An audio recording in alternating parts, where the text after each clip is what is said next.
All right, ladies and gentlemen, we are back with some more amazing videos. So guys, today this one is the most insane weapon you never heard about. So the official link will be down in the description if you'd like to go watch the official one. So, ladies and gentlemen, it's going to be my first time here for this. This, of course, sounds like a very informative video. My first time here, so let's not waste time and let's hop right in. In the 1950s, the US began the top-secret project Sundial. Most of it is still classified. The goal? A single nuclear bomb so powerful it would destroy all of human civilization. What? Conceived in cold logic from the mind of a genius scientist. Sundial had the energy equivalent of 10 billion tons of TNT, a pyramid of explosives 13 times taller than the actual Great Pyramid, 3,000 more than all the bombs dropped during World War II. If you dropped the bomb that destroyed Hiroshima every minute, it would take you over 15 months to match Sundial. How was it even possible for us to achieve this insane level? Okay, we as human beings, we're doing too much. Who agrees? We're doing too much. To match Sundial. How was it even possible for us to achieve this insane level of madness? Everything is different forever. Let's set the stage. If you were 40 in 1945, that means you were born in 1905. Back then, monarchs ruled over much of the world. Only 3% of homes in the US had electricity, cities were dominated by horses, the first experimental planes had just flown. Less than 100,000 soldiers died in war each year. Imagine growing up in this world and seeing change almost too fast to keep up with. By 1945, 24 million soldiers and 50 million civilians had died in 2 world wars. And suddenly, there were TVs, microwaves, jet planes, and nuclear bombs. They kind of broke the brains of the people alive back. He's actually right. You know, being born in this time and seeing, like, you know, being a part of all of this, you know, chaos and, you know, things changing one after another. Your mindset will be totally different. And nuclear bombs. They kind of broke the brains of the people alive back then. Overnight, nowhere from the edge of space to the bottom of the ocean was safe. It's hard for us today to understand the level of terror this instilled in people. The implications were wild. Without nuclear weapons, it seemed you'd stand no chance in future conflicts. Nations without that power would get trampled by those that did have it, no matter how big their armies were. It's sad. There was one brief moment where it could all have been stopped. In 1946, the US proposed the Baruch Plan and promised to get rid of their atom bombs, share nuclear technology with the world, and set up an international authority to make sure no one ever built such weapons again. But the military advantage of nuclear bombs was too great to let go. Just 3 years later, the Soviet Union detonated their first atom bomb. This caught everyone by complete surprise. The Soviets were not decades behind American technology, but had just pulled even. Shock turned into fear, and fear makes people do crazy things. The whole concept of what war was and how it would be won was overturned in a hot second. In a world where your enemy could fly over your soldiers and vaporize your cities, the only answer seemed to be a nuclear arsenal that could strike faster and harder. The nuclear arms race began. In 1946, there were just 9 Hold on, the thing about, you know, they wanted to, you know, prevent, you know, the bombing and stuff. I looked at the camera like, yeah, human beings, like us human beings that like to fight so much. Anyway, let's not talk about this here. The nuclear arms race began. In 1946, there were just 9 nuclear bombs in the world. In 1950, the number was 300. In 1960, it would be 20,000. In a way, the nuclear arms race was pretty daft. One superpower would develop a powerful new bomb and detonate it, and then the other side would build something more powerful and blow it up, and this would continue endlessly. A dirty and wasteful game of creating more and more horror that seemed totally reasonable at the time. Superpowers spent trillions to have thousands of the most intelligent people show off how hard they could destroy humanity. Fear had to be met with much greater horrors, and one man knew how to make nightmares real. But what if we destroy humanity even harder? Edward Teller was a brilliant Hungarian theoretical physicist. He was among the first people to realize that the fission chain reaction in uranium could make a bomb, and he helped to build it. But for Teller, the bombs were not powerful enough. He was ready to pay any price for security, and to be more secure, to be less afraid, he urged that larger bombs were the answer. Even in the 1950s, this was a pretty hot take, and many scientists were appalled by his ideas. He didn't care one bit and incessantly lobbied scared politicians to greenlight more devastating nuclear weapons. And lucky for him, his timing was just right. Terrified by the rapid nuclear progress of the Soviet Union, he got a blank check from the military to bring his most destructive fantasy to life. It took him only a few years to make them a reality: the hydrogen bomb. A hydrogen bomb is so powerful that it needs a regular atom bomb just to trigger it. It's basically a nuke, the first stage next to a capsule of fusion fuel, the second stage encased by dense materials like lead. When the atom bomb is detonated, it releases ungodly amounts of X-rays that get channeled onto the capsule. The capsule's surface explodes, pushing inwards and compressing the fusion fuel so violently that for a brief moment it simulates a star. When this bomb was first tested in 1952, it instantly erased a Pacific island from the map. 2 years later, he tested an even bigger nuke, 1,000 times more powerful than the Hiroshima bomb. The world recoiled in horror. With weapons this powerful, as much as some people would like to be impressed, I'm not impressed about this, because we as human beings, civilians and people that have nothing to do with the wars, these are the people that are, getting, not only hit by this, but getting involved with all this. My goodness, guys, we can be doing much better as human beings. But again, I know the video is putting information down for us to learn, but I just had to say this. This is we human beings are effed up. We need a spanking. I think all of us need spankings, really and truly. Like, what the hell? The Hiroshima bomb. The world recoiled in horror.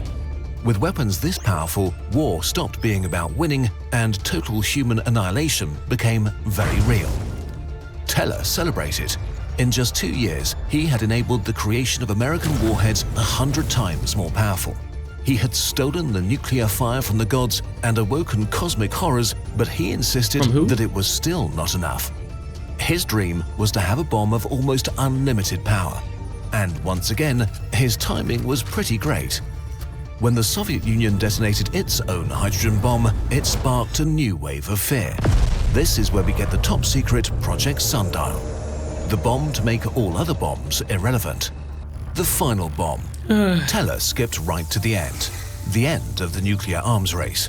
He wanted to build a world destroyer, something so breathtakingly destructive, so incredibly scary that it made no sense to continue playing. I don't think this guy is the only guy on this. I believe there are other minds, involved. Yes, it looked like he was the, person that, and I wouldn't even say initiated, but, he's the brains behind the creation of the bombs. What about those that are, not shown? Those that give the okay. What about those? I think that they have a lot to, they have to be a part of this as well. Absolutely. But this is just nuts. What are we doing as human beings? Guys, I can't be like crazy, like impressed. I don't think anyone should be impressed about this. War is just not good. Just a bunch of people, just a bunch of deaths for what? Almost everything about it is still classified, but what we do know about it is terrifying. Work on it actually began, and tests were planned. Sundial wouldn't be some warhead loaded up onto a bomber and dropped on a target. No, it would be a backyard bomb. After all, if a bomb can destroy the world, why bother moving it at all? No need to bring it close to your enemies, you could as well just put it in your backyard. Maybe it would have actually been put in the center of the country, maybe it would have been put on a remote island or stored on a ship. We don't know what the actual plans were. But this underlines how insane this weapon was and that Teller knew exactly what he was proposing. In his mind, the rationale was the ultimate deterrence. If you attack us or our allies, we will destroy the world. On a technical level, his concept was not even that complicated. It was probably some kind of nuclear Matryoshka doll. The truly breathtaking thing is the idea itself and that he actually attempted to make it real. Yeah, that's the thing. From what we know, Sundial would have weighed at least 2,000 tons, as massive as a 250-meter-long cargo train. It would explode with the power of at least 10 billion tons of TNT, a number so big it doesn't mean anything anymore.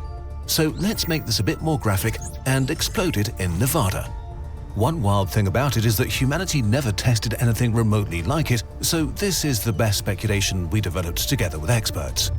For a brief moment, a fireball of pure energy appears, up to 50 kilometers in diameter, larger than the visible horizon. It radiates blistering heat at the speed of light. Everything within 400 kilometers is instantly set on fire. Every tree, house, person. The energy would reach much further, but the explosion is so big that the Earth's horizon curves away from it. The surrounding deserts turn into a field of glass. Then comes the blast wave. What? The atmosphere above the explosion is violently shot into space. A magnitude 9 earthquake shakes the United States, while the sound of the blast reverberates around the world. North American forests burn, adding their soot to the bomb's radioactive fallout to create toxic death clouds that shroud the world like a dark curtain. Sundial is like a nuclear war happening all at once, but it's more like a giant volcano erupting or an asteroid striking than a nuclear war. Sundial would bring about an apocalyptic nuclear winter where global temperatures suddenly drop by 10 degrees Celsius. Most water sources would be contaminated and crops would fail everywhere. Most people in the world would die. So, congratulations, you won. Good news. Wait, no, bad news. The good news is that Sundial was never built. Most details are still— It's a good thing, but my goodness, guys, human beings, mankind.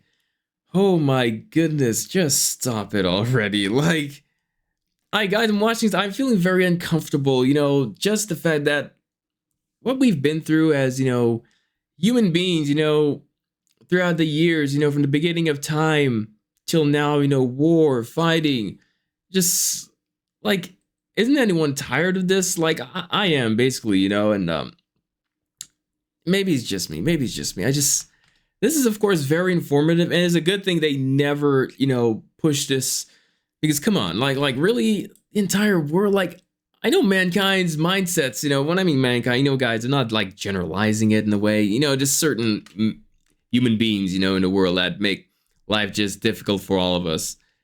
But yeah, altogether, this is just disgusting to see what mankind is thinking of doing. The good news is that Sundial was never built. Most details are still top secret, but we know that scientists reacted with horror and politicians who were secretly informed responded with disbelief. Even the US military thought this was a bit much. In the insane world of nuclear arms, this madness was too much, building it considered a crime against humanity. And it had other problems too. A single apocalypse weapon leaves you no wiggle room. Would you press the button if enemy soldiers crossed a distant country's borders or attacked one of your distant bases? Would you end the world if your rival overthrew a friendly government? Can you protect an ally with a bomb that would kill them too? The elephant in the room is that while Sundial is clearly insane, humanity still kind of did build it. At the peak of the Cold War, humanity had over 70,000 nukes. Even today, we still have about 12,000 nuclear weapons, enough to destroy human civilization. Instead of a single world burner, the superpowers built tens of thousands of nuclear weapons of all types and sizes, hidden in submarines or waiting in bunkers and silos. And this sounds so much more reasonable, doesn't it?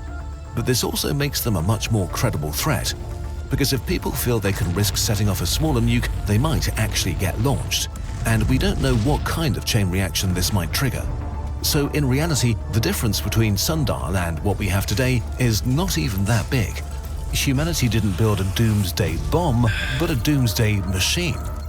Today, the world may be on the verge of another nuclear arms race. The US is on track to spend $1 trillion on nuclear modernization programs, while China is expanding its arsenal and might have more than 1,000 nuclear weapons ready to— Guys, we're spending so much freaking money on stuff like this, and we have so much poverty in the world, and just guys, I'm saying human beings that need a spanking, they need a punishment. Seriously, like, come on, $1 trillion? Guys, I don't know. China is expanding its arsenal and might have more than 1,000 nuclear weapons ready to be deployed by 2030. So far, we've escaped the existential threat these weapons pose, but if an alien visited Earth, it might ask us if we're okay and need a hug. We should ask ourselves as a species if we really want to be ready to destroy ourselves at a moment's notice. Ladies and gentlemen, that was a extremely informative video and a lot of things I didn't know about. Again, mankind, we as human beings, we need some kind of punishment. A lot of us, not all of us, but a lot of us. Like, come on, you're not seriously wanting to make something that'll destroy the entire world.